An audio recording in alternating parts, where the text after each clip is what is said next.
¿Cómo vamos a encontrar la afectación renal en enfermedad de Fabry?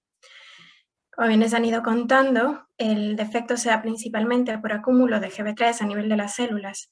¿Y qué pasa en las células renales?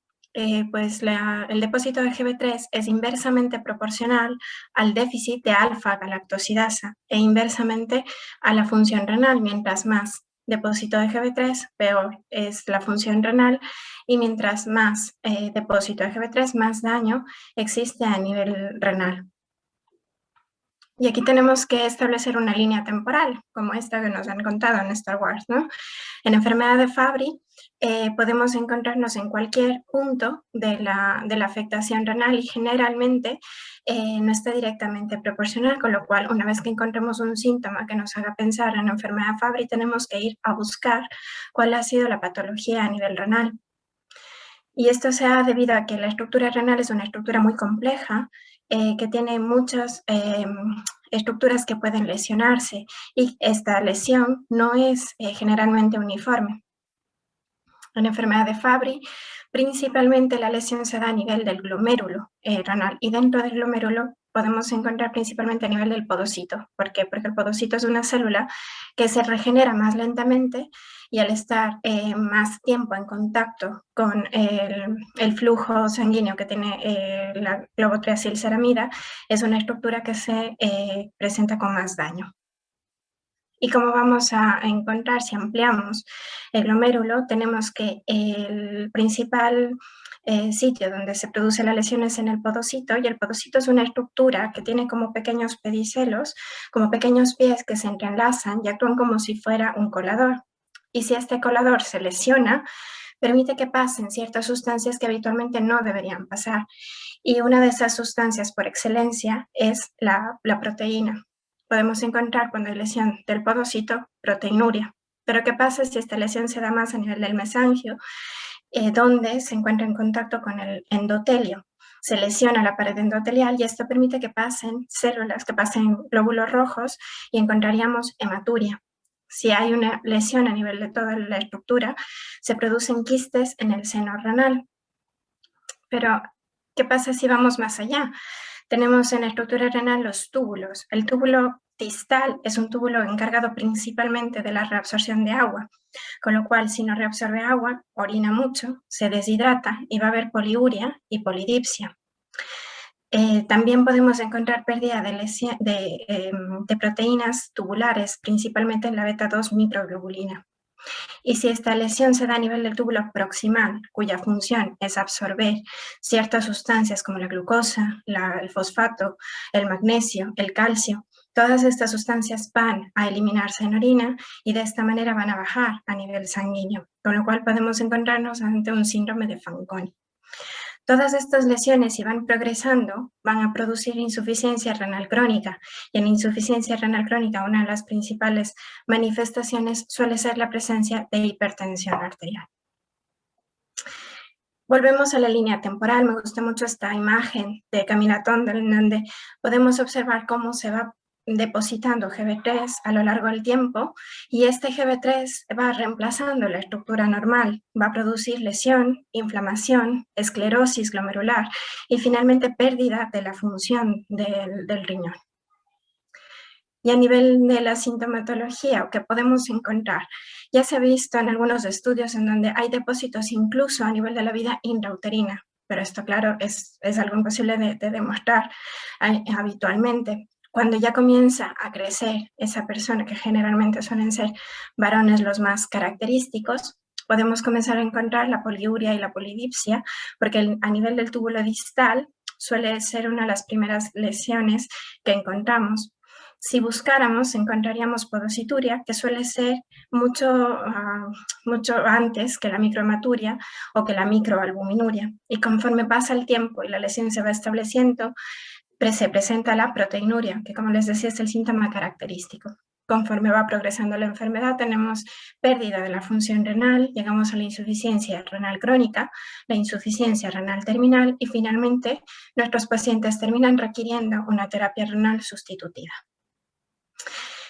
Tenemos que la lesión renal se presenta en el 50% de los pacientes con enfermedad de Fabry. Generalmente son hombres y la afectación renal es la tercera causa de muerte en los pacientes con enfermedad de Fabry después de la afectación cardíaca manifestada como insuficiencia cardíaca congestiva o de los eventos cerebrovasculares. ¿Cómo evaluamos esta lesión? A mí me gusta mucho esta expresión que aprendí de un gran tutor que fue el doctor Albert Botey del Hospital Clinic, que siempre me decía, la orina expresa lo que el riñón hace y la sangre lo que el riñón no hace. Y esto es una gran verdad. Y la orina nos da mucha información.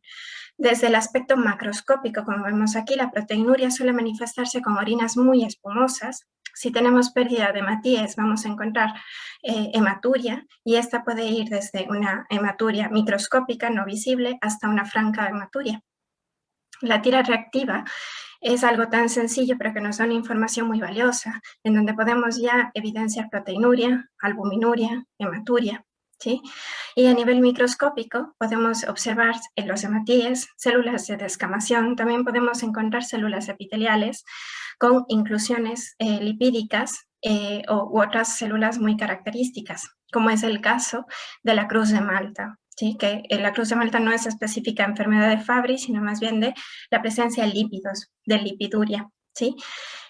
Podemos encontrar también una expresión de células en mora o las blueberry cells. Como les decía, una de las lesiones más características es la lesión podocitaria, y cuando hay lesión podocitaria se pierden estos podocitos en orina y encontramos la podocituria, que se han demostrado que incluso preceden a la microalbuminuria. Algunos estudios sugieren que si paramos de tiempo puede ser reversible hasta en un 25% de los casos, y existe como una curva en donde cuando ya vemos que disminuye esta podocituria es porque generalmente la lesión está establecida y ya existe enfermedad glomerular. Podemos observar claramente en este estudio cómo los pacientes con enfermedad de Fabry tienen un aumento de la pérdida de podocitos en orina respecto a los controles sanos. Existen otros biomarcadores que se van estudiando, sobre todo en enfermedades raras, en donde existe el objetivo de poder diagnosticar antes la lesión, como son los biomarcadores como la podocalcina o la sirenaptopodina, en donde podemos ver en la figura A un glomérulo, un podocito, más bien dicho, normal, mientras que en la figura B podemos observar que primero se pierde la sinaptopodina, en donde comienza a desestructurarse estos pedicelos, y finalmente cuando se pierden estos dos marcadores es cuando ya tenemos totalmente lesión del podocito. Otros biomarcadores que se están estudiando tanto en biopsia como en la orina son las células progenitoras renales, en donde cuando tenemos un tejido adulto, este se lesiona, existe una activación de una cascada de renovación, y una de ellas es gracias a las células progenitoras renales, cuyas características son la autorrenovación, la clonogenicidad y la multidiferenciación. Estos se encuentran en nichos celulares, tanto a nivel de la papila renal como de las células tubulares, y tienen una regeneración lenta.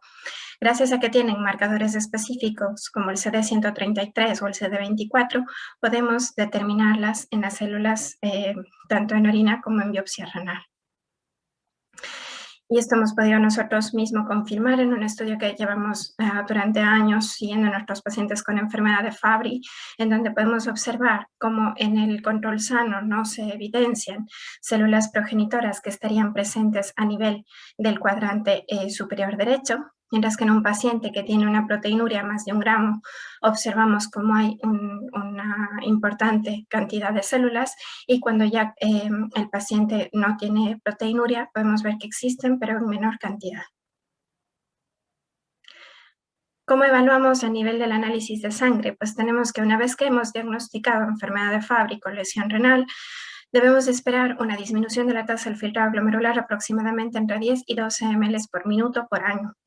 Aproximadamente el 80% de los pacientes con enfermedad de Fabry y enfermedad renal a los 55 años están en insuficiencia renal crónica. Aproximadamente tenemos que calcular que entre el diagnóstico y la enfermedad renal crónica han pasado 4 años, y esto va directamente ligado a la cantidad de proteinuria que tenemos. Si es que es una proteinuria más de 1,5 gramos, el deterioro es mucho más marcado. Dentro de la evaluación renal tenemos las pruebas de imagen. En la ecografía renal, en las fases iniciales, podemos encontrar una ecografía enteramente normal, pero conforme pasa el tiempo podríamos encontrar principalmente quistes sinusales y parapiélicos que se presentan más frecuente que en la población normal. Y el gol estándar en el diagnóstico de enfermedad de Fabry a nivel renal es la biopsia. En la biopsia, a nivel de la microscopia óptica, es una de las que nos va a dar mucha más información, donde vemos depósito en el mesangio. Este puede ser un mínimo depósito y conforme avanza el tiempo, será un depósito mucho más marcado. Puede encontrarse a cualquier nivel, sobre todo en el túbulo distal, en el endotelio, en la capa muscular. Y conforme avanza, vamos encontrando atrofia tubular, fibrosis, esclerosis arterial y arteriolar. En la primera imagen podemos ver cómo está en un glomérulo ya esclerosado y cómo hay depósito vacuolar. En la segunda imagen tenemos en la tinción de Mason cómo se graba o se marca el depósito con una visión mucho más oscura del sitio donde está el depósito del globo triacilceramida. La microscopía electrónica es un poquito más compleja y no se hace en todos los centros, pero una vez que hacemos, da datos muy característicos, como pueden ser, por ejemplo, el depósito se da a nivel de unas capas concéntricas y cuando está en fases iniciales podemos ver como la primera imagen en piel de cebolla o como la segunda imagen, un poco menos expresiva, que son las capas de cebra.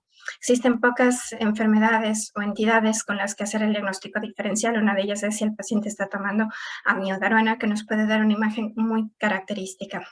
Las inclusiones suelen manifestarse tanto en los podocitos como en la cápsula de Bowman o en el epitelio tubular y también a nivel vascular. Y siempre tenemos que encontrar una inmunofluorescencia negativa.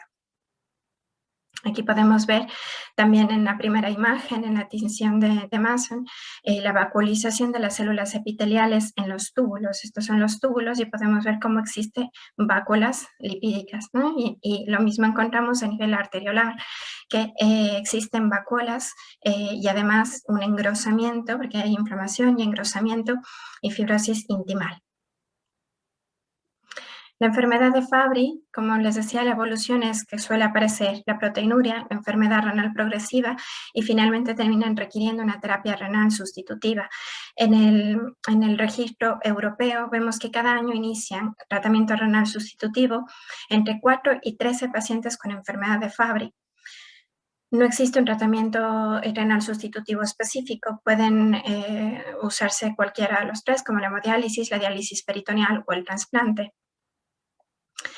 Aquí podemos ver que este es un estudio de la evolución renal en la terapia renal sustitutiva, en donde aproximadamente de todos los pacientes que están en terapia renal sustitutiva, aproximadamente el 0,2% corresponde a enfermedad de Fabry y suelen ser más característicamente varones, jóvenes, aproximadamente entre los 40 y los 50 años, de raza blanca, y son pacientes que empiezan antes la diálisis, como entre los 35 y los 40 años. No existen diferencias en este estudio, que es basado en registros tanto europeos como americanos de números y características de los pacientes. Aquí podemos ver la prevalencia de enfermedad de Fabry, una serie turca que analizan 1.527 pacientes. Es un estudio multicéntrico de 17 centros en donde se busca la prevalencia gracias a la determinación de la actividad de alfa-galactosidasa, y aquellos que tienen una alfa-galactosidasa baja se hace el estudio genético. Vemos una prevalencia muy similar, en torno al 0,2%, pero es importante tener en cuenta que hay mujeres con alfa-galactosidasa normal, con lo cual probablemente en estos estudios está infradiagnosticado. Aquí vemos un metaanálisis en donde vemos los pacientes con enfermedad de Fabry, tanto en hemodiálisis como en diálisis peritoneal, en donde la prevalencia es muy similar, en torno al 0,2 al 0,3%, dependiendo las series. La edad de inicio en diálisis, como les comentaba, suele ser mucho más temprana, entre los 35 y los 45 años. Se ve que los pacientes con enfermedad de Fabry, entre un 60 y un 70% empiezan en hemodiálisis. Solo un 18 al 22% empiezan con diálisis peritoneal y solo en torno al 1 y al 2% empiezan con un trasplante renal preventivo. La supervivencia comparada con los pacientes diabéticos es muy similar, y es peor la supervivencia de los pacientes con enfermedad de Fabry que en los no diabéticos, debido a que los pacientes con enfermedad de Fabry tienen mucho más riesgo cardiovascular. Podemos ver aquí gráficamente como si comparamos al paciente con enfermedad de Fabry con diabéticos tiene mejor supervivencia, pero en aquellos que no son diabéticos tiene peor supervivencia. ¿Y qué pasa en el trasplante? Pues muy bien, los estudios iniciales parecía que los pacientes con enfermedad de Fabry tienen igual la supervivencia del paciente, pero si hacemos un match con los controles, la supervivencia del paciente se ve que es menor. Sin embargo, la supervivencia del injerto renal es similar y es similar también la incidencia de rechazo. Más gráficamente, podemos observar aquí en donde se hace el análisis tanto de la supervivencia del injerto, donde es similar, pero si hacemos un estudio con censura con respecto a la mortalidad del paciente, vemos que la mortalidad del paciente es mayor en enfermedad de Fabry que en aquellos que no lo tienen. ¿Y qué pasa con la terapia de reemplazo enzimático? ¿Hay diferencias según el tipo? Pues no hay diferencia si hace diálisis, trasplante o incluso si aún no ha empezado ningún tipo de terapia renal sustitutiva, la evolución y la supervivencia de los pacientes es similar. También podemos ver aquí en este gráfico el nivel de alfa-galactosidasa o de la actividad que tienen los pacientes en las diferentes terapias y vemos que no existe variación según el tipo de terapia renal sustitutiva que tenga. Pues muy bien, no los canso más y solo quiero resumirles un poco los mensajes a casa, y es que la afectación renal es la tercera causa de muerte en pacientes con enfermedad de Fabry, que el daño renal es inversamente proporcional al depósito de Gb3, que la lesión se puede producir a cualquier nivel estructural renal, principalmente a nivel podocitario, cuando tenemos que sospechar que existe enfermedad de Fabry en un paciente varón, joven, que tenga proteinuria sin otra causa aparente con deterioro progresivo de la función renal. El sedimento de orina es muy característico de las cruces de Malta o los cuerpos de Mora o Blueberry cells. Otros biomarcadores que se están estudiando son la podocituria, las células progenitoras renales, la podocalcina, y el gold estándar diagnóstico es la biopsia renal, en donde podemos encontrar lesión en capas de cebolla, los cuerpos de cebra, inclusiones citoplasmáticas y sobre todo la vacuolización celular. No varía la supervivencia, la clínica ni la respuesta al tratamiento en los pacientes en las diferentes técnicas de terapia renal sustitutiva. Y muy bien, con esto acabo. Yo soy de Ecuador y siempre me gusta contarles un poquito de mi país, y este es el Chimborazo, que es uno de los volcanes más altos de Ecuador y que tiene una altura en torno a 6.283 metros desde el centro de la Tierra. Muchas gracias.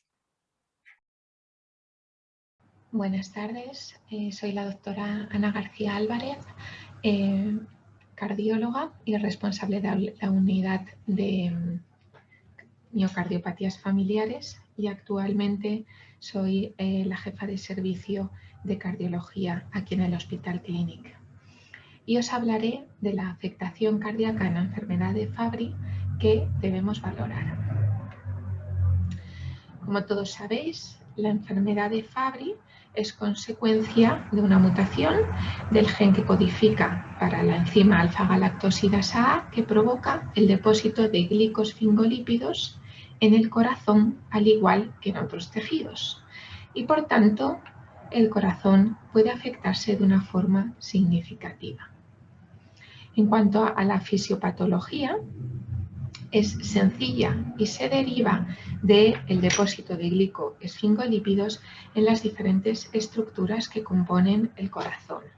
Así, a nivel de las válvulas, provoca engrosamiento valvular que puede dar lugar a una disfunción valvular, que habitualmente es leve o moderada. El depósito a nivel del miocardio va a provocar hipertrofia y dar lugar a por una serie de mecanismos, a apoptosis y necrosis que finalmente provocan la fibrosis miocárdica, que va a provocar, además de esta hipertrofia, una disfunción diastólica y sistólica en casos más avanzados. A esta disfunción, tanto diastólica como sistólica, contribuye también el depósito de los glicosfingolípidos a nivel del endotelio coronario, que va a provocar una reducción de la reserva coronaria y, por tanto, isquemia miocárdica, fibrosis y disfunción ventricular. Y por último, se puede depositar también a nivel del tejido eléctrico, el tejido de conducción, con una primera fase en la que veremos que se provoca un acortamiento del intervalo PR en el electrocardiograma y posteriormente, en fases más avanzadas, trastornos de la conducción que pueden dar lugar a bloqueos auriculoventriculares. Con todo esto, ¿cuál será la sintomatología, la clínica? Clínica derivada de la insuficiencia cardíaca, con fracción de eyección reducida o preservada, la isquemia, el síncope, las palpitaciones o la muerte súbita. Muy bien, pues si bien esta diapositiva resume mucho de lo que os contaré a lo largo de la presentación, iremos hablando en detalle de cada una de las manifestaciones cardíacas. ¿Es prevalente la afectación cardíaca? Sí, es prevalente en aquellos pacientes que tienen enfermedad de Fabry, afectando más de un 50% de los hombres y en torno a una cuarta parte de las mujeres. Cierto es que es raro que presenten manifestaciones cardíacas antes de la tercera década de la vida en varones o de la cuarta en mujeres, y por tanto, si eso ocurre, hay que pensar en otras patologías cardíacas. Como os comento, viene derivado en gran parte del depósito de glicosfingolípidos, pero es cierto que cuando miramos la masa miocárdica, el acúmulo de estos glicosfingolípidos suponen menos de un 1% de esa hipertrofia, y es porque este depósito va a condicionar una serie de vías proinflamatorias, profibróticas, que van a su vez facilitar esta hipertrofia miocárdica y fibrosis asociada. La hipertrofia ventricular izquierda es, por tanto, el hallazgo más característico de la enfermedad de Fabry y su manifestación cardíaca, y de hecho es causa de entre un 3 y un 15% de la hipertrofia ventricular izquierda inexplicada. El patrón más frecuente va a ser el de la hipertrofia concéntrica del ventrículo. ¿Qué quiere decir eso? Que se engruesa de una forma similar o homogénea tanto el septo como la pared posterior, anterior o inferior. Si bien un porcentaje de los casos puede ser asimétrica, simulando una miocardiopatía hipertrófica sarcomédica. Es característico del Fabry que hasta en un tercio de los casos observamos hipertrofia del ventrículo derecho, como vemos aquí en las flechas de esta resonancia magnética.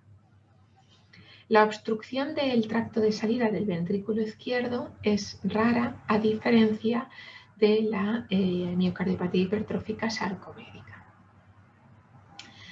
No obstante, algunas mutaciones producen una miocardiopatía hipertrófica aislada, es lo que hablamos de la variante cardíaca, y puede ser que no tenga otras manifestaciones en otros órganos. La fibrosis miocárdica es un mecanismo fisiopatológico precoz y relevante. Se ha observado que en algunos casos incluso antes de que podamos detectar la hipertrofia ventricular izquierda. Es un factor que se asocia a mal pronóstico y confiere una menor respuesta al tratamiento enzimático sustitutivo. Podemos evaluarlo mediante técnicas de imagen como la resonancia magnética, fundamentalmente con las secuencias de realce tardío tras la administración de gadolinio, o con ecocardiografía, fundamentalmente con las técnicas de deformación miocárdica que os explicarán en detalle en la presentación posterior. Como os comento, las valvulopatías son poco frecuentes. Sí que vemos engrosamiento, pero que dé lugar a una disfunción grave como para necesitar cirugía no es habitual, aunque lo vemos en algunos casos de pacientes que presentan insuficiencia mitral por prolapso. La afectación coronaria podemos verla de dos maneras, como estenosis de las arterias coronarias epicárdicas, parecida a la aterosclerosis, y que habitualmente es en el contexto de hipercolesterolemia. Esto no es frecuente, pero podemos verlo, y de hecho es difícil de diagnosticar si no hacemos una coronariografía. ¿Por qué? Porque la afectación coronaria más habitual va a ser la de la afectación microvascular, por depósito de los glicosfingolípidos a nivel endotelial. Esto va a dar lugar a alteraciones a nivel de pruebas de isquemia miocárdica y alteraciones en el electrocardiograma que nos dificultan la detección de enfermedad coronaria con estas técnicas. De ahí que si sospechamos que puede haber una enfermedad coronaria subyacente, esté indicado la realización de una coronariografía. Los trastornos de conducción son relativamente frecuentes. Lo primero que vemos, y es muy característico de la enfermedad de Fabry, es el acortamiento del intervalo PR en el electrocardiograma, que no se asocia a una vía accesoria, como un Wolff-Parkinson-White, sino más bien se debe a una conducción más rápida a nivel arterial como consecuencia del depósito de los glicosfingolípidos. En fases más avanzadas y como consecuencia de este depósito directamente en el sistema de conducción y la fibrosis asociada, es habitual encontrarnos con enfermedad del nodo sinusal, bloqueos auriculoventriculares o bloqueos de rama.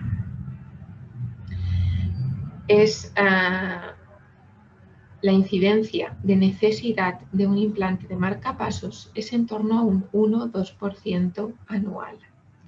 Y serán predictores la prolongación del intervalo PR y del QRS. Otra alteración del sistema de conducción que vemos es la incompetencia cronotrópica, es decir, los pacientes no son capaces de taquicardizarse lo suficiente con respuesta a un estímulo como puede ser el ejercicio físico, y eso puede condicionar un mayor grado de disnea. Y por tanto hay que evaluarlo mediante fundamentalmente pruebas de esfuerzo y evaluar la necesidad de marcapasos en estos casos. Este es un electrocardiograma de una paciente nuestra en la que veis este electro característico, que vemos un PR muy corto, veis que la onda P está prácticamente pegada al QRS y asociado a signos de hipertrofia ventricular izquierda con un incremento de las Rs y las Ss que se superponen aquí en precordiales. Las arritmias supraventriculares son frecuentes, fundamentalmente la fibrilación auricular, como consecuencia de la fibrosis auricular y de la dilatación de la aurícula como consecuencia de la disfunción diastólica. Y por tanto, ante pacientes con Fabry y afectación cardíaca debemos hacer una monitorización con Holter de 24 horas. Sin embargo, las taquicardias ventriculares o la muerte súbita no son frecuentes en esta afectación cardíaca y habitualmente cuando lo vemos ya es en fases muy avanzadas.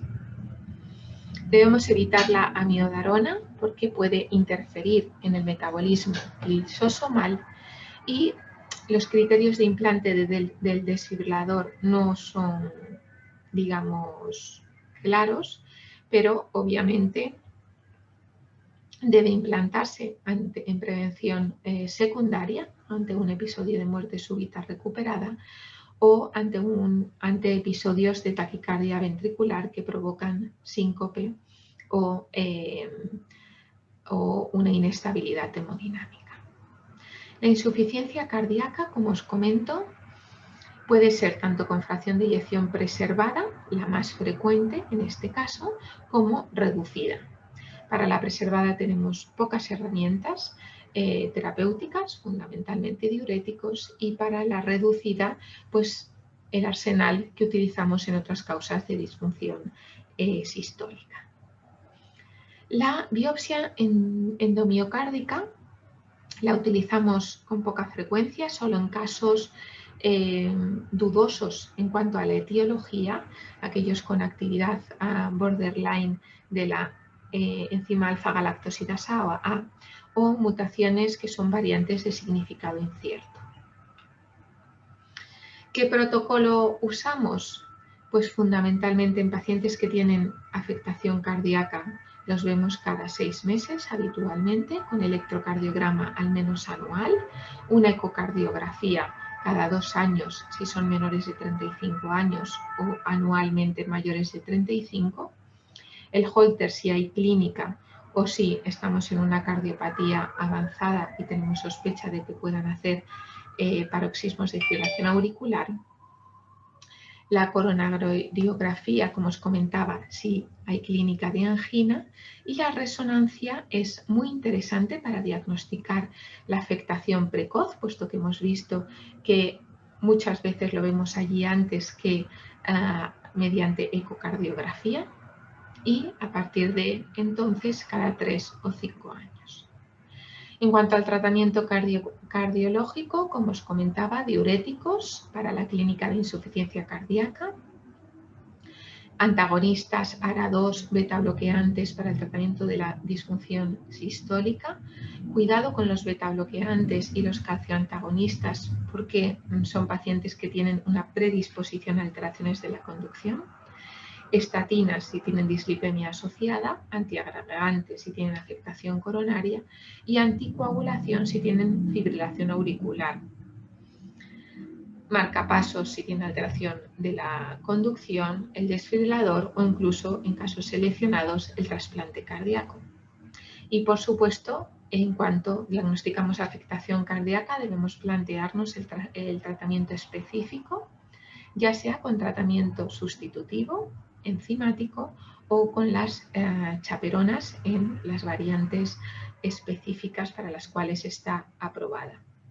Ambos han demostrado una mejoría en cuanto a enlentecer la progresión de la hipertrofia y mejoría sintomática, y sobre todo es fundamental iniciarlo cuanto antes mejor, puesto que el beneficio será mayor en esos casos.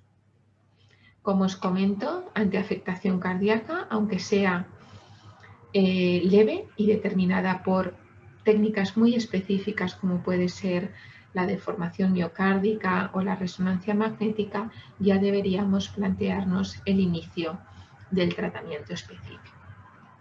Y esto es todo. Muchas gracias por vuestra atención. Aquí tenéis mi email y si tenéis alguna duda o consulta, estaré encantada en resolverla. Muchas gracias.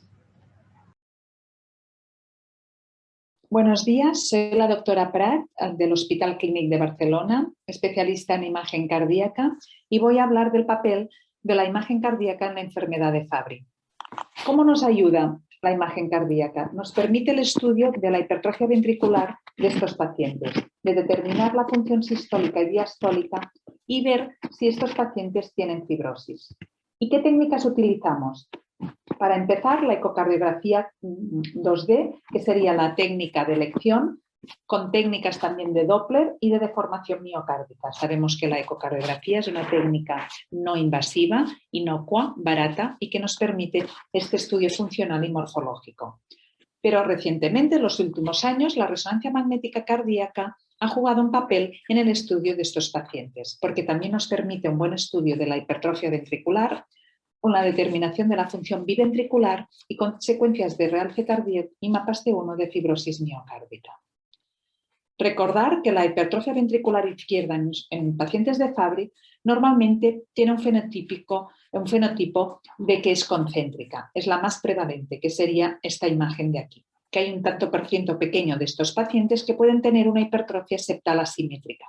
que 2/3 de los pacientes con Fabry tienen además una hipertrofia del ventrículo derecho y pocos podrían tener obstrucción en el tracto de salida del ventrículo izquierdo, que esto es más típico de la miocardiopatía hipertrófica obstructiva. Hay una mutación que puede dar hipertrofia aislada y que simula una miocardiopatía sarcomédica. En el estudio de la hipertrofia ventricular izquierda, como hemos dicho, la ECO 2D tiene un papel importante y nos permite ver esta hipertrofia concéntrica a medida que pasan los años. Aquí vemos en una imagen un corte paraesternal de 2D, el septo interventricular con un grosor de 18 milímetros y una pared posterior del ventrículo izquierdo de 18 milímetros. Los que nos dedicamos a la ecocardiografía sabemos que a los pacientes con grosores normales, menos de 12 milímetros, que hay una zona gris de entre 13 y 14 que empieza a haber una hipertrofia moderada y que damos como significativa hipertrofias de más de 15 milímetros. Si esta hipertrofia no va asociada a otra causa que podría justificar esta hipertrofia, como sería una estenosis aórtica, una hipertensión rebelde, pues tendríamos que sospechar, tenemos que tener en mente que podemos estar delante de un paciente con enfermedad de Fabry.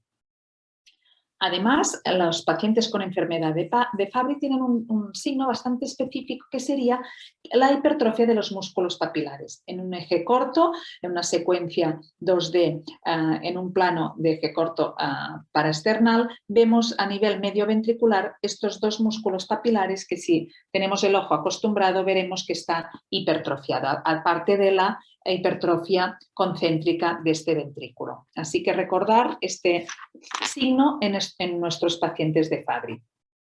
Aparte de la hipertrofia ventricular izquierda, también la ECO nos permite el estudio de la función sistólica. Aquí es un plano de 4 cámaras apical donde vemos el ventrículo izquierdo, el ventrículo derecho y las dos aurículas.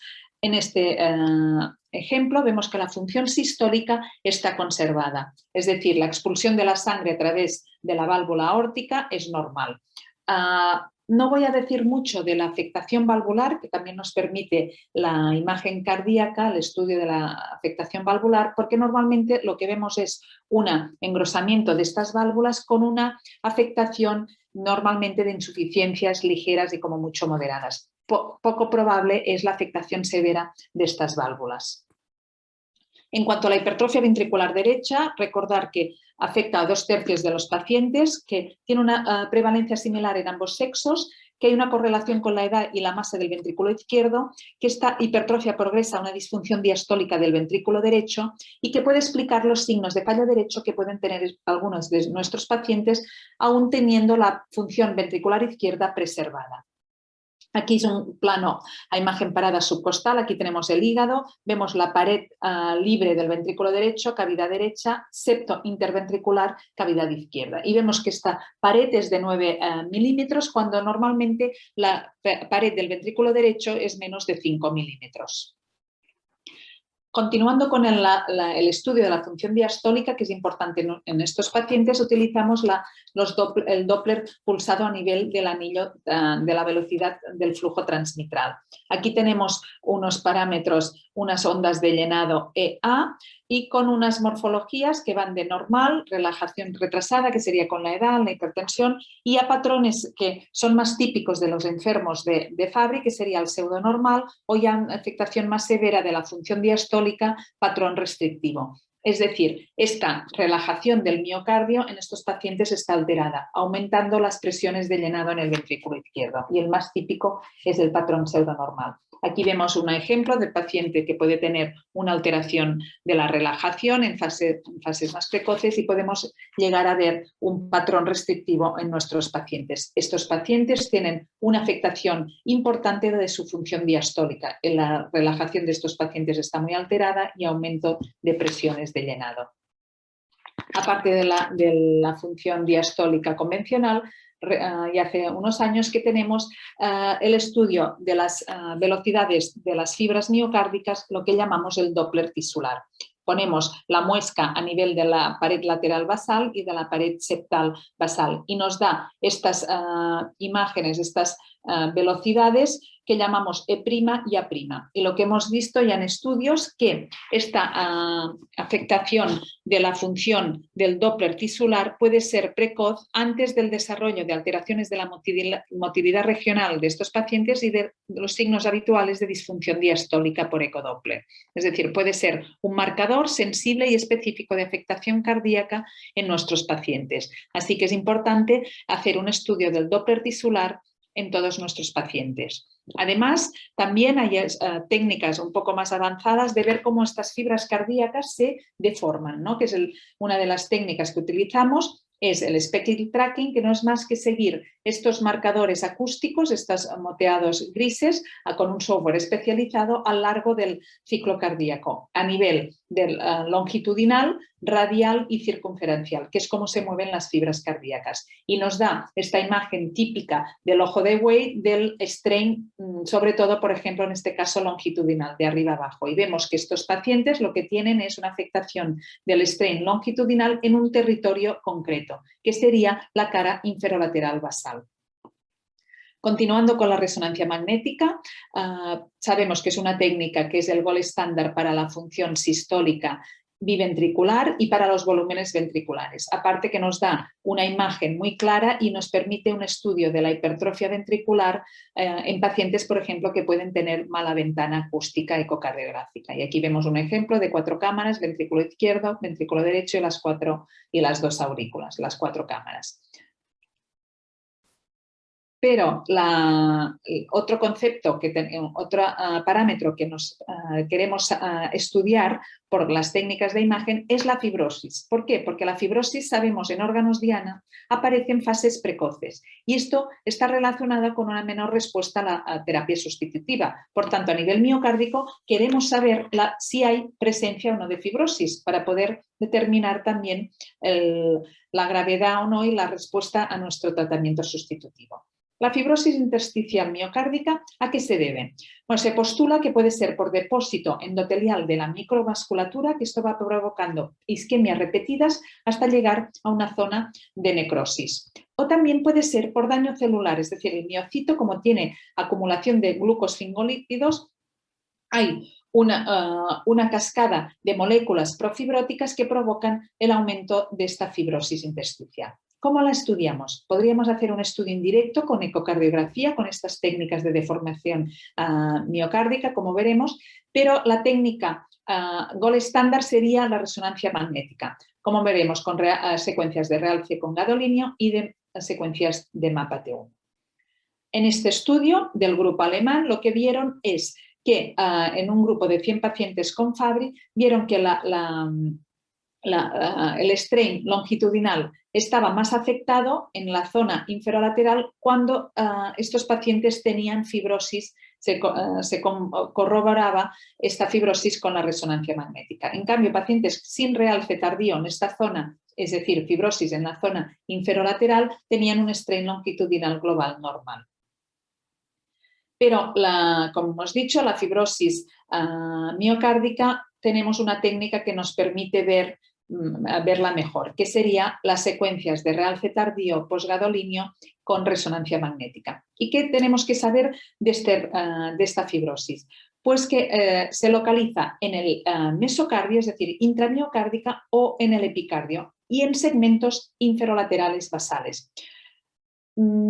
Y es distinta del patrón isquémico que vemos que normalmente es del subendocárdico al epicardio. Por tanto, cuando veamos pacientes con una hipertrofia no justificada y con este patrón de realce, siempre tenemos que poner en el diagnóstico diferencial a los pacientes de Fabry. Hay un grupo en Londres liderado por el Dr. Moon que ha publicado mucho y tiene una serie de las más grandes de resonancia magnética cardíaca en pacientes de Fabry. Aquí es un caso de nuestro centro donde vemos en una secuencia post-realce, post-contraste de realce tardío, esta hipertrofia que no es muy importante, pero en cambio vemos la fibrosis a nivel inferolateral, que aquí es otro plano del mismo paciente donde vemos en esta zona que hay esta hiperintensidad demostrando que hay una zona fibrótica.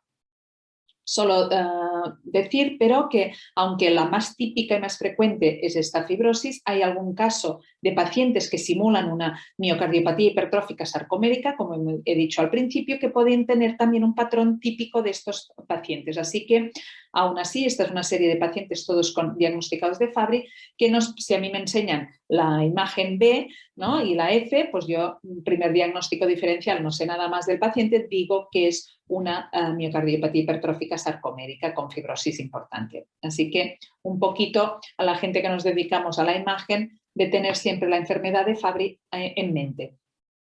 Y recientemente la resonancia magnética cardíaca nos ha permitido el estudio de un concepto un poco más físico, que es el valor de T1. Es un valor que tiene distintos valores dependiendo del tejido cuando están sometidos a un campo magnético. Y hemos visto que en estos pacientes, antes del contraste, hacemos esta secuencia y tenemos un mapa que llamamos mapa T1 y que cuando ponemos una región de interés nos da unos valores de este T1.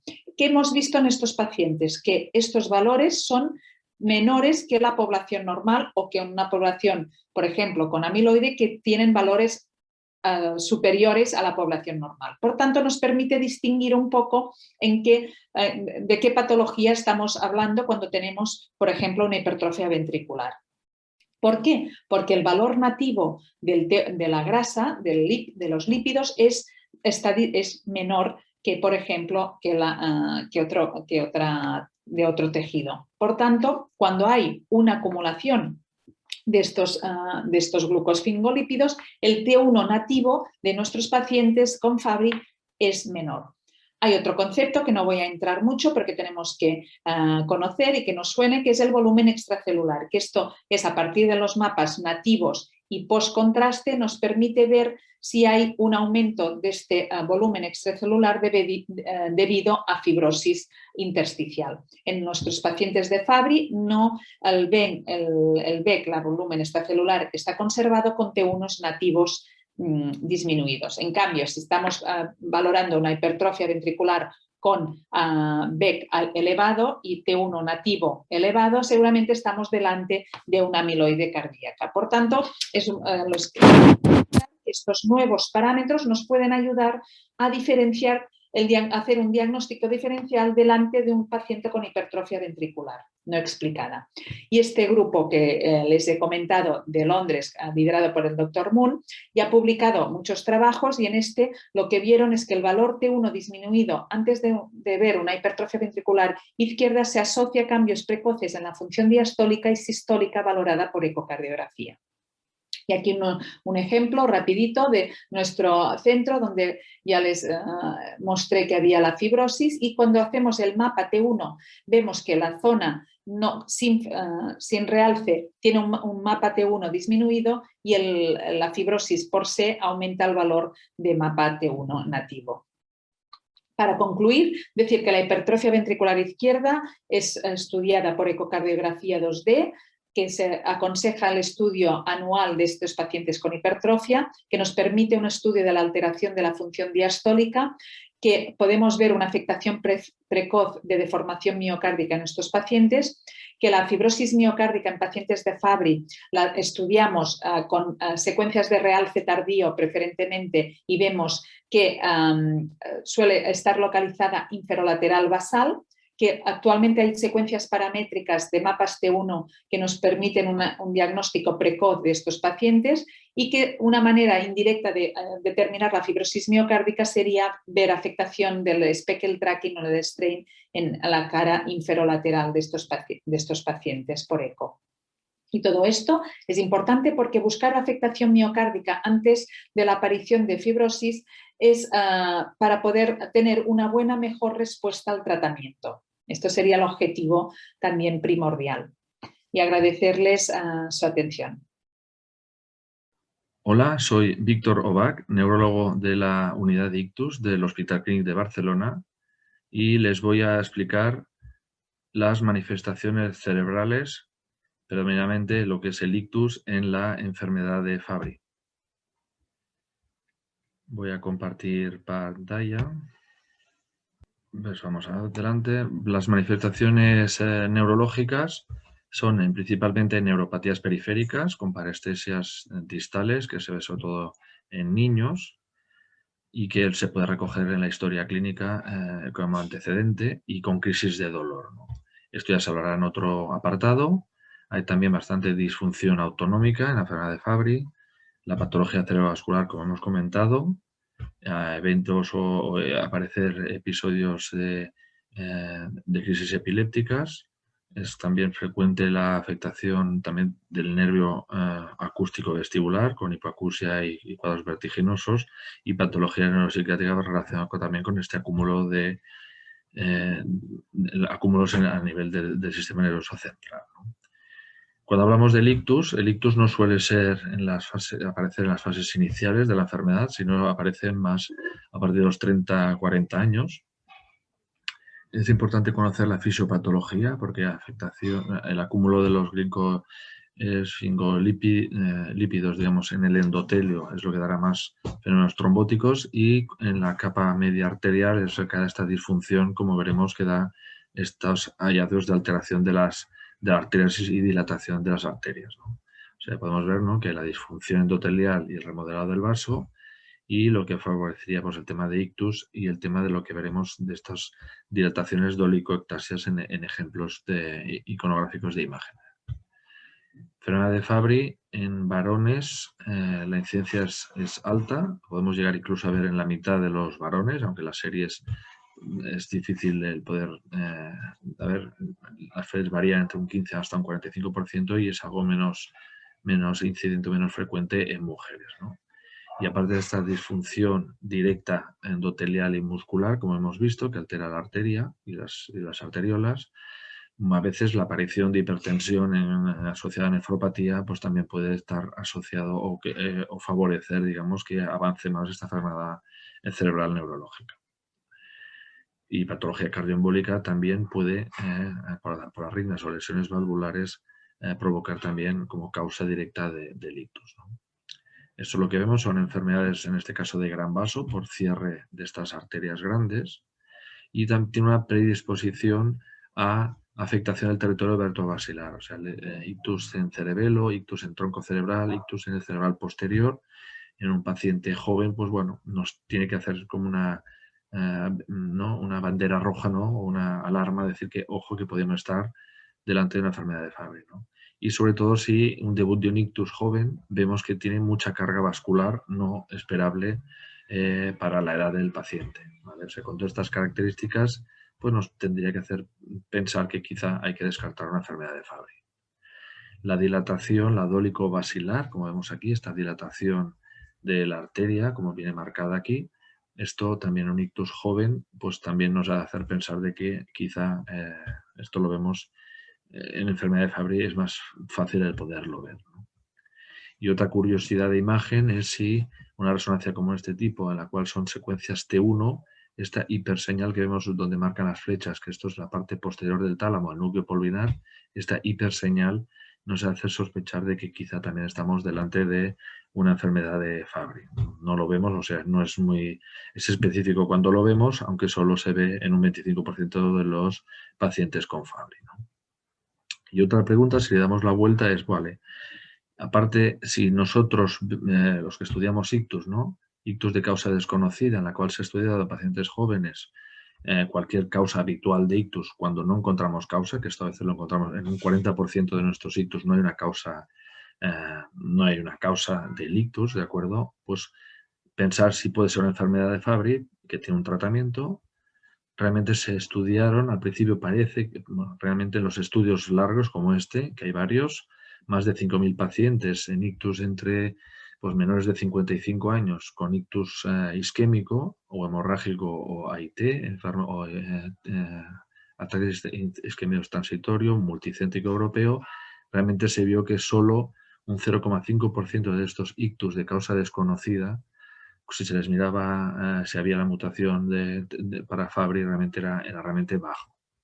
Y quizá en vez de hacer un screen masivo, cuando vemos pacientes jóvenes con más, como lo que hemos dicho, ¿no?, con carga vascular ya en su debut de primer ictus, aquí sí que podía llegar a salir hasta un 20% las mutaciones por enfermedad de Fabry, ¿no?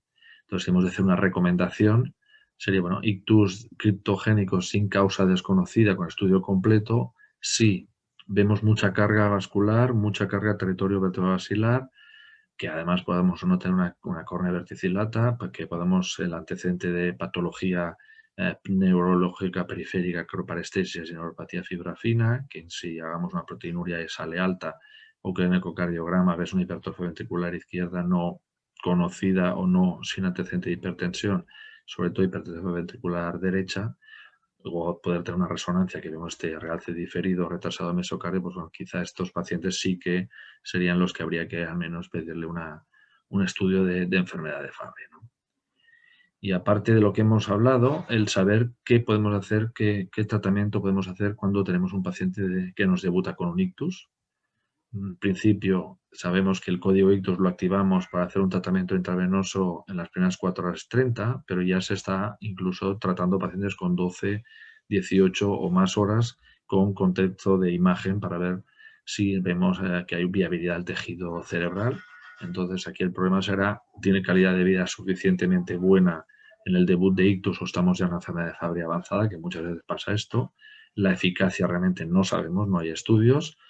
Y trombectomía mecánica pues tampoco sabremos realmente, ¿no? Entonces, bueno, en principio si llegan pronto estos pacientes, pues bueno, por el efecto trombótico que sí que aparece, se les daría tratamiento intravenoso, ¿no?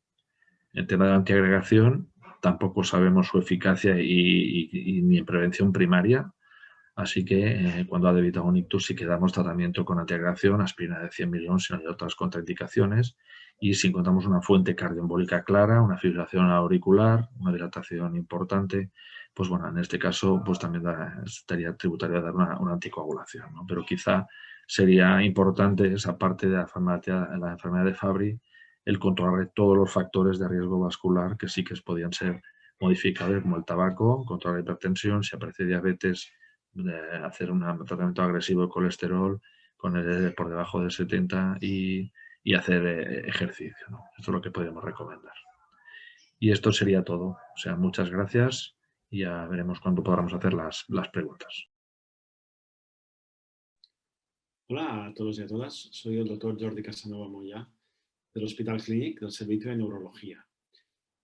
Voy a pasar a la presentación sin más, a compartir la pantalla. Mientras tanto, me gustaría agradecer, como no, vuestra atención, así como agradecer también a los organizadores, al doctor Vicente Torregrosa como coordinador, a Takeda y Aula Clinic, que son los que coordinan un poco el curso. Mi presentación va a estar enfocada a la neuropatía dolorosa que presentan los pacientes con enfermedad de Fabry, cuáles son sus características, cómo lo vamos a poder diagnosticar, identificar y tratar, así como algunas escalas que se utilizan para el dolor neuropático. En la enfermedad de Fabry, la forma de presentación en la que se afecta el sistema nervioso periférico va a ser la polineuropatía o neuropatía de fibra fina. Esta entidad es una polineuropatía sensitiva y, por tanto, tiene un patrón de presentación distal, como veis en el dibujo representado, en el que predomina la afectación de manos y pies. Es la presentación habitual de la polineuropatía, pero en este caso es una polineuropatía sensitiva y selectiva de las fibras poco mielinizadas o fibras amielínicas, las fibras C y fibras A delta. Este tipo de fibras nerviosas son las que de forma fisiológica vehiculizan la información térmica y dolorosa, sobre todo del calor, la fibra C, y dolorosa, fibra C y fibra A delta. Pues cuando se produce una degeneración o daño axonal en estas terminaciones nerviosas, las sensaciones anormales que se van a recibir en el sistema nervioso central van a dar lugar a unas quejas muy específicas por parte del paciente, que son las que vamos a comentar a continuación. Estas quejas van a ser en forma de dolor neuropático y dentro del dolor neuropático en forma de dolor espontáneo que normalmente se caracteriza por ser urente o como un calentamiento excesivo cutáneo, dolor urente, o bien, o de forma coexistente, la presencia de dolor evocado, es decir, que a los pequeños estímulos, que muchos de ellos no son dolorosos, como por ejemplo el roce de las sábanas con el pie, el contacto del agua caliente con el pie o con los pies, da lugar a una sensación molesta. Muchas veces el paciente no refiere una intensidad elevada para estas quejas y muchas veces, si no se le pregunta, incluso ni lo va a referir. Pero hay que insistir en ello, sobre todo en esta sensación urente de los pies o las molestias que muchas veces obligan al paciente a cambiar de zapatos, a no poder dormir por las noches por estas molestias en los pies, etc. El dolor neuropático lo podemos identificar y medir o evaluar mediante varias escalas. Tenemos la escala DN4, que yo diría que es la escala para el dolor neuropático más utilizada o más comúnmente conocida.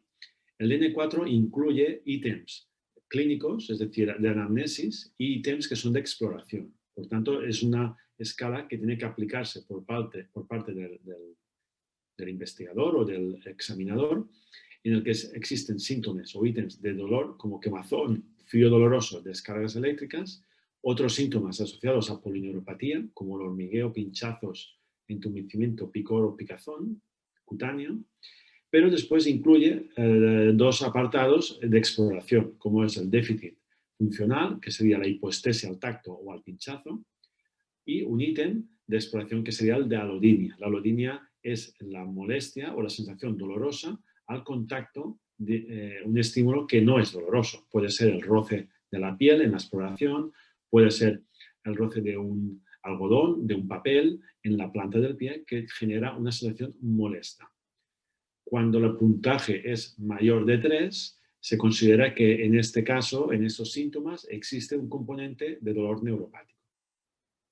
La intensidad del dolor neuropático es muy importante desde mi punto de vista que la monitoricemos. Es decir, que en cada una de las consultas preguntemos al paciente sobre sus molestias en los pies y qué intensidad les daría a esta molestia, puesto que el dolor tiene un componente subjetivo y es importante determinar qué grado de intensidad de 0 a 10, por ejemplo, es algo muy sencillo de preguntar, pero nos puede ayudar en un proceso evolutivo, en un control, en un seguimiento de nuestro paciente, para ver si con el tratamiento estamos reduciendo esta sensación dolorosa, si el paciente se encuentra más confortable con alguna medida que hemos iniciado y esto se va a reflejar en una menor intensidad para el dolor. Por tanto, mi recomendación es siempre medir esta intensidad con una escala EVA.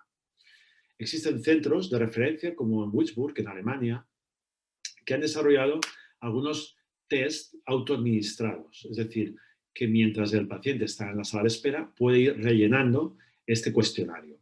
Este es el que ellos publicaron y es un poco complejo. Incluye ítems como que diferencian el dolor permanente, continuo, ataques de dolor, crisis de dolor, dolor al tacto, es decir, esta alodinia que hemos comentado que caracteriza esta neuropatía, y las parestesias o falta de tacto. Hay varios ítems respecto a ellas.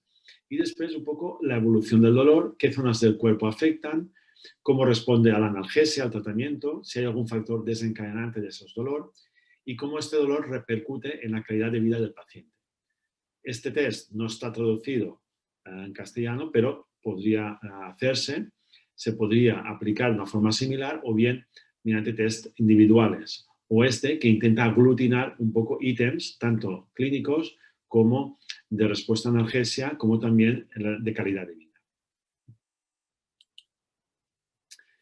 Desde el punto de vista de esta presentación, la diapositiva que a mí me gustaría destacar es esta.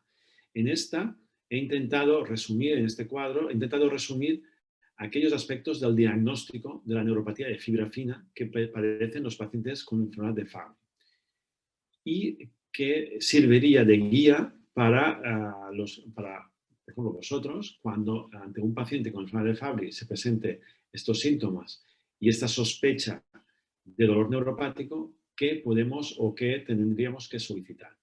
En primer lugar está el estudio de conducción nerviosa o electromiografía. Es una técnica convencional accesible en cualquier centro. Es un estudio que evidentemente utiliza un estímulo eléctrico y evalúa la fibra mielinizada. Por tanto, es muy habitual y es de esperar que la prueba sea normal en nuestro paciente con enfermedad de Fabry. a pesar de que la sospecha clínica sea la de una polineuropatía. Sería normal porque la afectación es de un tipo de fibras, que estas fibras poco mielinizadas o fibras del calor, fibras sin mielina, fibras muy cutáneas, muy externas, que son invisibles, entre comillas, al estudio de conducción nerviosa convencional eléctrico. Para ello necesitamos solicitar en nuestro centro, si no en nuestro centro inmediato, en alguno de referencia, una prueba que llamamos termotest. El termotest es un test psicofísico en el que el sujeto debe contestar con un pulsador el momento en que detecta el calor, el frío, el dolor por frío, el dolor por calor, etc. Por tanto, es una prueba que tiene un componente atencional y de colaboración. Evidentemente, un paciente de edad avanzada, un paciente con un tratamiento analgésico muy potente que le provoca somnolencia, va a tener poca colaboración o si no va a entender la prueba, en este caso va a tener menos validez esta técnica. Pero si no, por ejemplo, para monitorizar el paciente con enfermedad de Fabry sin afectación neurológica, podría servir para esta monitorización de forma muy precisa. Aparte del termotest, que es el que nos pondría de manifiesto un déficit termoalgésico distal, existen algunas técnicas más allá para evaluar la fibra C o fibra poco mielinizada. Tenemos la biopsia cutánea.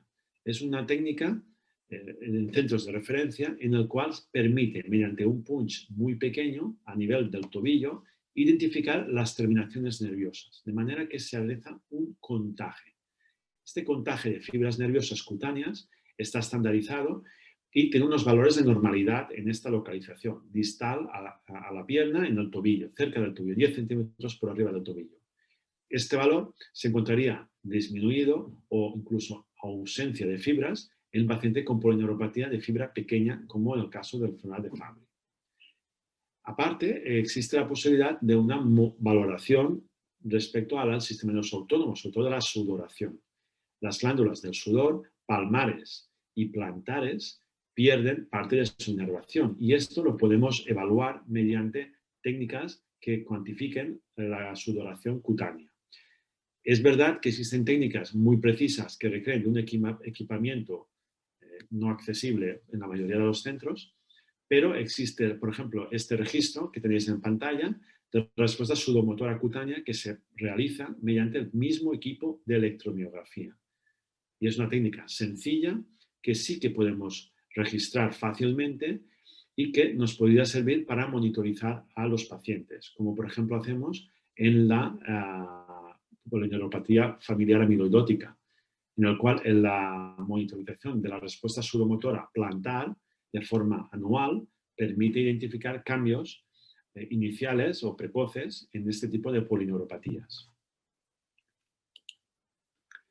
En definitiva, el diagnóstico de la neuropatía de fibra fina y que podremos aplicar a la enfermedad de Fabry se basa en estos tres grandes puntos que hemos comentado. Primero, clínico, presencia de dolor neuropático, como dolor urente y alodinia en los pies. Segundo, la ausencia de signos de fibra gruesa.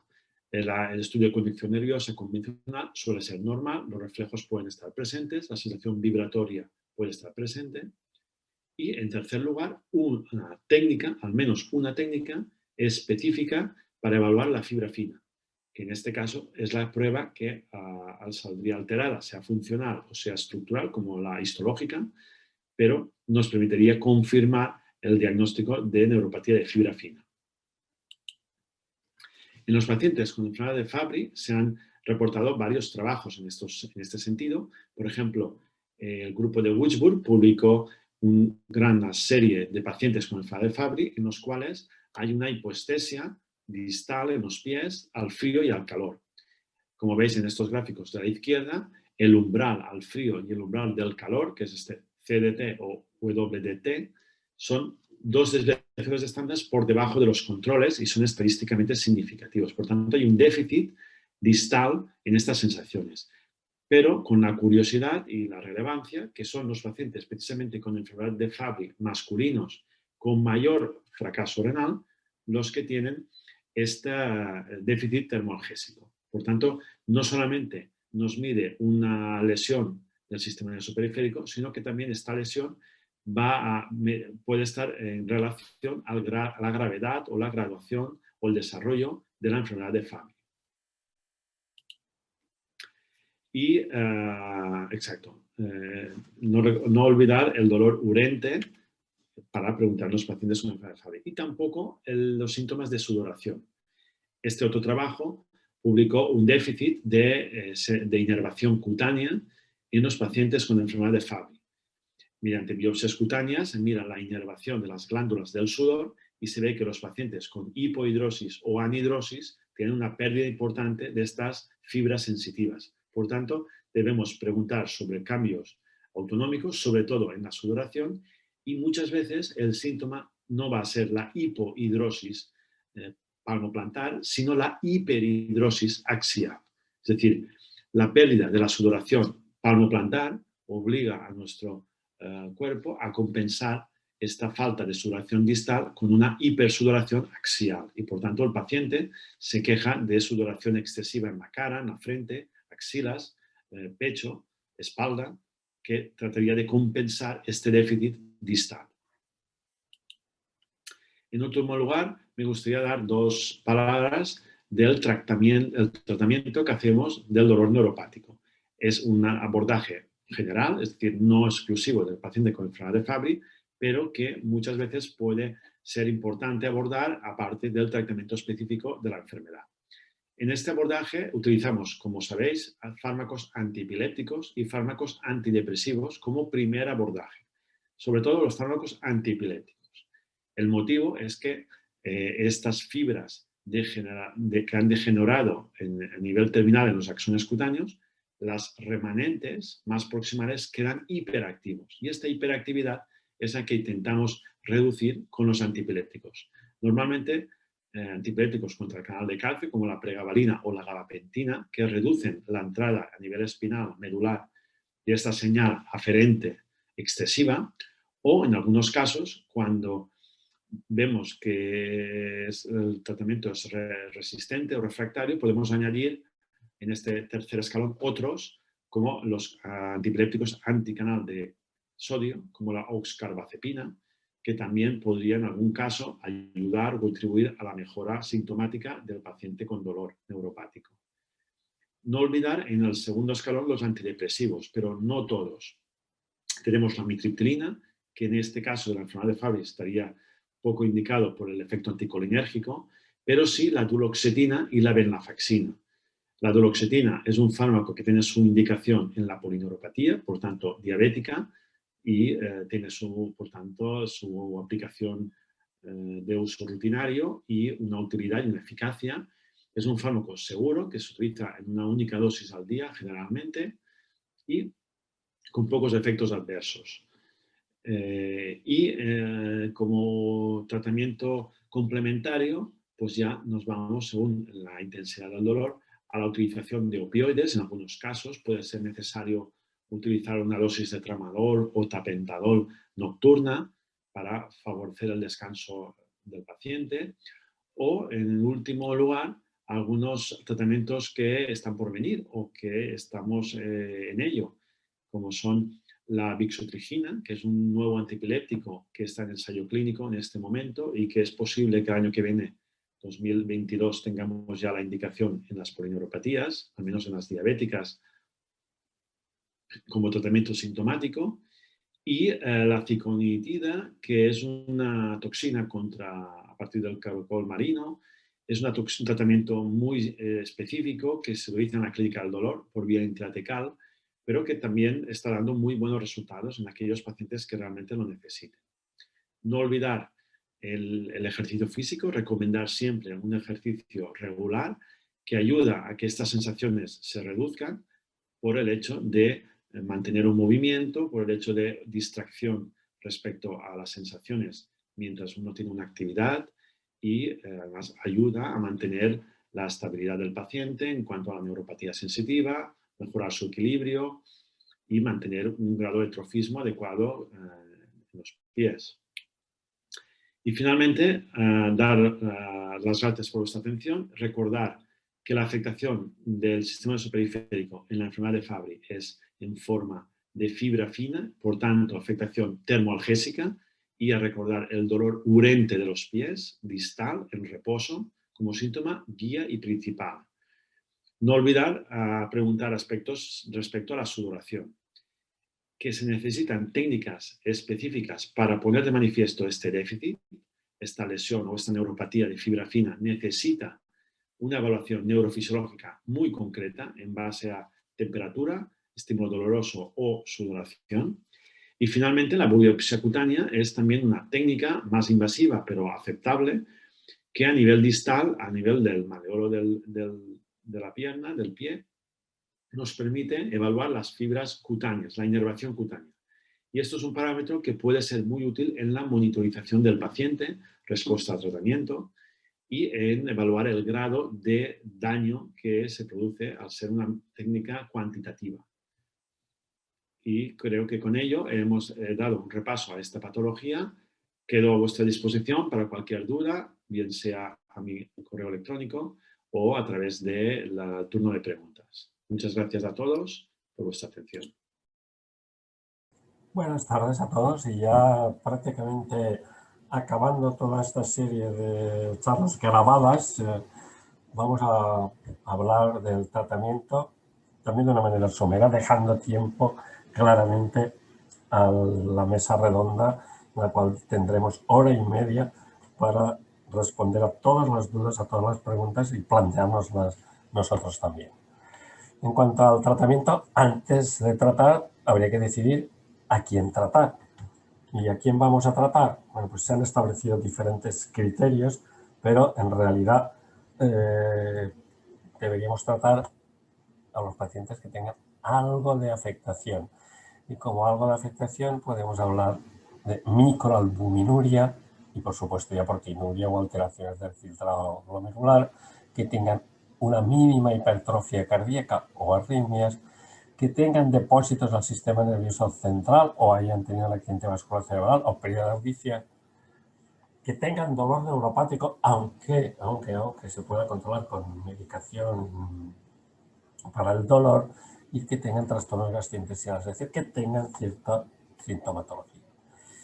¿Y cuáles serían los criterios para no iniciar tratamiento? Pues pacientes que tengan una severidad tan extensa que el beneficio sea mínimo, como por ejemplo una cardiopatía muy severa, una diálisis sin opción de tratamiento más cardiopatía severa, comorbilidades asociadas que nos hagan pensar que la esperanza de vida es muy baja, o por ejemplo una alteración cognitiva muy grave, es decir, criterios en los que nos hacen pensar que el beneficio va a ser nulo. Y los criterios para, en su caso, suspender el tratamiento, pues debería ser en pacientes que no vienen a las infusiones o que no acuden a las visitas o se toman el tratamiento, que tengan reacciones anafilácticas a las infusiones. Si estamos hablando de tratamientos orales no será el caso, y lo mismo que acabamos de expresar ahora mismo en cuanto a la patología y sobre todo si hay un expreso deseo por parte del paciente. ¿Y cómo lo tratamos?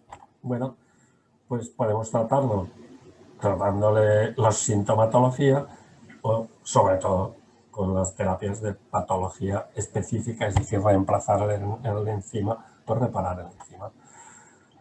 En cuanto al manejo del dolor, podemos utilizar la fenitoína y la carbamazepina. Todas tienen sus efectos secundarios y hay que ir con cierto cuidado. Quizá la carbamazepina es la que mejores resultados ha mostrado, con dosis de entre 200 y 400 miligramos al día, si bien se puede aumentar la dosis teniendo en cuenta nunca sobrepasar los 1200 miligramos al día. Y también podemos utilizar IECAs, o deberíamos utilizar IECAs más bien, siempre que tengamos cierto grado de proteinuria. El clopidogrel se cuestiona cuando hay lesiones de sustancia blanca, que insisto, esto se cuestiona bastante, y sobre todo pues contra la dislipemia, la restricción sanguínea, y si llega el caso, pues marcapasos en el caso de patología cardíaca. Respecto al tratamiento específico, que es lo importante en estos pacientes, pues como hemos dicho, hay un defecto de enzimas alfa-galactosidasa y por lo tanto lo que podemos hacer a día de hoy es o reponer el enzima o reparar el enzima. Hay otras alternativas, como veremos al final del todo, que todavía están en fase de desarrollo. En cuanto a reponer el enzima, tenemos dos alternativas posibles: el Replagal, alfa-galactosidasa alfa, o fabracimia calcidasa beta. Diferencias: que una proviene de proteína de fibroblasto humano y la otra de células de ovario de hámster chino, y que la dosis estándar es 0,2 miligramos kilo cada 2 semanas, y en el otro caso, del fabracime, 1 miligramo kilo cada 2 semanas. ¿Y qué hemos aprendido ya en los últimos años con la reposición enzimática? Que ha mostrado beneficio en diferentes órganos, un beneficio del tratamiento precoz y no diferencias, y que no hay diferencias entre las dos alternativas a priori. En cuanto a la reposición enzimática, los efectos beneficiosos se han visto sobre mejoría de función renal, disminución del dolor, disminución de los depósitos a nivel renal con estabilización de su función, estabilización o incluso regresión de la cardiomiopatía, depende de los trabajos que uno revise, mejoría del dolor abdominal, de la sudoración, incluso de la audición. Fijaros que cuando analizamos los datos, pues bueno, aquí tenemos seguimientos a 10 años con reposición enzimática y vemos que las mujeres sí que son capaces de estabilizar la función renal. En cambio, los varones, la función renal sigue deteriorándose, aunque ciertamente de una manera algo más lenta que los pacientes no tratados. Y al contrario, bueno, o lo mismo que sería lo que pasa al contrario cuando hablamos de masa ventricular izquierda, que la masa ventricular aumenta a pesar del tratamiento, si bien también de una manera no tan sostenida como los pacientes que no reciben tratamiento. Pero más importante todavía que el tratarlos es el tratarlos de manera precoz. Esto ya no es nuevo, esto es del 2010 y tendríamos datos más antiguos que los pacientes en cuanto al mantenimiento de función renal, cuanto más tarde se tratan, peor. Y fijaros, proteinuria de más de 1 gramo, las respuestas muy pobres, sigue aumentando la proteinuria y siguen deteriorando la función renal. Y ahora trabajos mucho más recientes hablan de, por ejemplo, iniciar el tratamiento menos de 2 años antes de, dentro de los 2 años desde el diagnóstico. Y vemos que estos pacientes tienen menos eventos renales, menos eventos cardíacos. ¿Qué significa esto? Que tienen menor deterioro de función renal o un menor aumento de la masa ventricular izquierda. Dentro de ellos mismos, bueno, en cuanto a eventos compuestos, incluido el evento cardíaco, renal o la muerte, vemos que los que empiezan dentro de los 2 años del diagnóstico tienen menos eventos, tienen menos mortalidad. También se ha visto empezar antes de los 2 años de los síntomas, de presentar síntomas. Es decir, yo estoy diagnosticado, no tengo síntomas, pero empiezo a tener síntomas y me tratan. O se esperan un poco demasiado y pasan 2 años. Pues vemos que los que inician antes de los 2 años tienen menos eventos renales y menos eventos cardiovasculares. Y además, si los agrupamos por edad, los que empiezan antes de los 20 años el tratamiento tienen muchos menos eventos que los que lo empiezan después de los 20 años, lo cual también en el fondo es lógico, porque los que los empiezan antes de los 20 años son los que tienen un tratamiento mucho más precoz, con mucha menos afectación. Y este otro trabajo muy reciente del registro FOS nos habla de que cuando los pacientes empiezan el tratamiento y son más jóvenes, o sea, vamos a confirmar lo mismo, son los que menos disminuye el filtrado glomerular. Y fijaros, los que más disminuye son los que empiezan después de los 30 años y los que menos disminuye son los que empiezan antes de los 18 años. En cuanto al filtrado glomerular, si miráramos la proteinuria, nos encontramos rápidamente con el contrario, es decir, que a mayor edad, mayor aumento de la proteinuria. Partimos de la base de que ya estos pacientes, que son los de más de 30 años, son los que tienen más proteinuria al inicio del tratamiento, los de menos de 18, los que tienen menos proteinuria. Y si hablamos de la hipertrofia ventricular izquierda, ciertamente se estabiliza bastante, pero se estabiliza mucho mejor en los más jóvenes y se estabilizan menos en los pacientes de mayor edad. Y por último, hablando de la reemplazación enzimática, parece que no hay diferencias significativas entre las dos alternativas en cuanto a los efectos beneficiosos.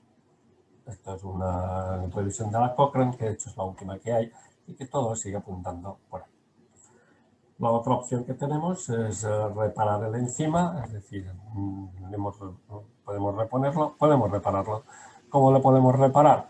La única opción que hay es con las chaperonas, que las chaperonas lo que hacen es unirse a las formas mutantes de la alfa-galactosidasa que sean susceptibles a la chaperona.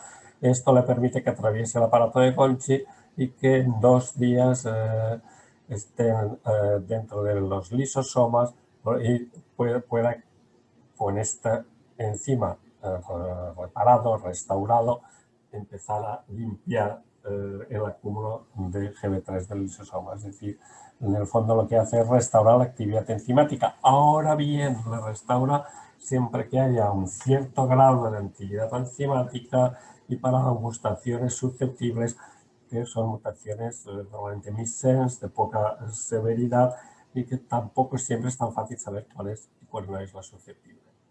Se ha visto que no parece que haya diferencias significativas en cuanto a la evolución de la función renal comparado con el tratamiento enzimático. Este es uno de los primeros trabajos ya de hace 3-4 años. Yo he comparado con el reemplazamiento enzimático en pacientes que son susceptibles a la migalastat. En cuanto a los eventos clínicos comparado con el reemplazamiento enzimático, parece que incluso habría menos, pero fijaros que estamos hablando de Ns muy bajitas, 31 por un lado, 15 por el otro, pero bueno, es que estamos hablando de 15 pacientes, de los cuales 3 o 1 tiene eventos. Aquí uno tiene eventos, el otro no tiene ningún evento, no hay ninguno con eventos, es decir, son cifras tan bajas que es muy difícil decir nada. Acaba de publicarse un seguimiento a más largo plazo y lo que se observa en los pacientes que tienen hipertrofia ventricular izquierda, que aunque si bien parece que se recupera en los primeros 12 meses, luego vuelve a deteriorarse en los otros 12 meses. Y es verdad que aquí los pacientes que no tenían hipertrofia son los que mejor van, pero ya no tenían hipertrofia. Bueno, probablemente también estaríamos hablando del tratamiento precoz. Ahora bien, fijaros que la N es muy reducida también. Estamos hablando de 8 pacientes versus 13. Y en cuanto al filtrado glomerular, pues ciertamente sí que es verdad que algo parece que se frena, pero disminuye también de manera significativa, sobre todo en los varones, al igual que ocurre cuando se administra reemplazamiento o reposición enzimática. Por otro lado, hay trabajos que muestran que los valores del ISO-GB3 pueden aumentar versus el tratamiento de reemplazamiento enzimático, pero también volvemos a estar hablando de Ns tan pequeñas que es muy difícil sacar conclusiones. Yo lo resumiría diciendo que el reemplazamiento enzimático tiene las ventajas de la experiencia de 20 años que tenemos ya y que es endovenoso, con lo cual puede a veces interpretarse como un inconveniente, porque es verdad que los pacientes tienen que se les tiene que administrar cada 2 semanas, pero también te aseguras el cumplimiento, por lo tanto, bueno, tampoco siempre va a ser un inconveniente. En cuanto a las chaperonas, la verdad es que la ventaja es que son orales, siempre que el paciente cumpla bien, un comprimido cada 2 días. El inconveniente es que solo son eficaces en algunas mutaciones, porque en las otras no se pueden administrar, no es que no se puedan, sino que no tiene sentido si no son susceptibles. Sí, pues en resumen, y antes ya de pasar a la mesa redonda en la cual tenemos tiempo de hablar y de explicar todo tranquilamente, podemos decir que reponer la enzima tiene efectos beneficiosos a largo plazo, sobre todo si se inicia precozmente, y que el reparar la enzima puede que tenga los mismos efectos, pero ciertamente, y como sabemos, no es útil para todos los pacientes y aproximadamente como mucho 1/3 de los pacientes se van a poder beneficiar. Y en cuanto al futuro probable, pues de la reposición enzimática seguiremos teniendo la galsidasa alfa y la beta. En breve vamos a tener la penunigalsidasa alfa, que tiene una mejor biodisponibilidad y mejor penetrancia y se puede administrar solo una vez al mes, y la mosafagal, que todavía está en fase muy precoz de desarrollo. En cuanto a las chaperonas, el migalastat, también tendremos la posibilidad de la reducción de sustrato, sobre todo con el lucerastat, aunque los resultados van a ser complicados y probablemente tendrá sentido, pero siempre y cuando se asocie a reposición enzimática, alternativas para eliminar el acúmulo y, como no, esperando pues los tratamientos génicos con stem cells, que ya los tenemos a la vuelta de la esquina y de hecho tenemos ya dos alternativas, uno ex vivo y otra in vivo, y que probablemente si funcionan pues sí que van a ser una maravilla de cara al futuro. Y nada, esto es todo y pasamos ya a la mesa redonda. Muchísimas gracias.